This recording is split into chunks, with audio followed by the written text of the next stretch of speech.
ओम शांति। अव्यक्त महावाक्य है 1-4-92।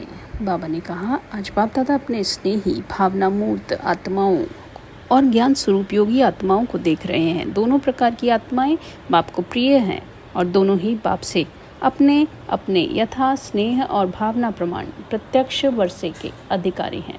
ज्ञान स्वरूप योगी तो आत्माएं अपने शक्ति प्रमाण बाप के समीप समान सर्वशक्तियों की अनुभूति का वर्षा प्राप्त कर रही हैं।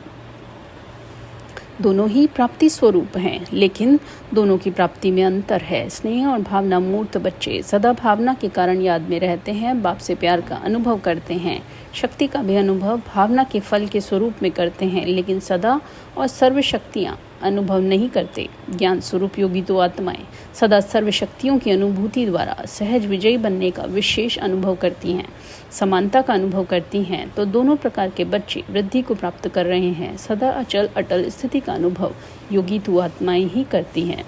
स्नेही व भावना स्वरूप आत्माएं भावना से स्नेह से आगे बढ़ रहे हैं, लेकिन सदा विजयी नहीं। स्नेही आत्माओं के मन में मुख में सदा बाबा बाबा है। इस कारण समय प्रति समय सहयोग प्राप्त होता रहता है। इसलिए भावना और ज्ञान स्वरूप बनने का लक्ष्य रखो। जितनी भावना हो उतना ही ज्ञान स्वरूप भी हो। सिर्फ भावना व सिर्फ ज्ञान, यह भी संपूर्णता नहीं। ज्ञान युक्त भावना, स्नेह संपन्न योगी आत्मा, यह दोनों का बैलेंस सहज उड़ती कला का अनुभव कराता है। बाप समान अर्थात दोनों की समानता। विश्व परिवर्तन में दोनों स्वरूप के बैलेंस वाली आत्माएं ही निमित्त बनती हैं, क्योंकि विश्व परिवर्तन के लिए बहुत सूक्ष्म शक्तिशाली स्थिति वाली आत्माएं चाहिए, जो अपने वृत्ति द्वारा श्रेष्ठ संकल्प द्वारा अनेक आत्माओं को परिवर्तन कर सकें। ज्ञान सिर्फ आत्मा का नहीं, आत्मा, परमात्मा और प्रकृति, उसमें ड्रामा भी आ जाता है।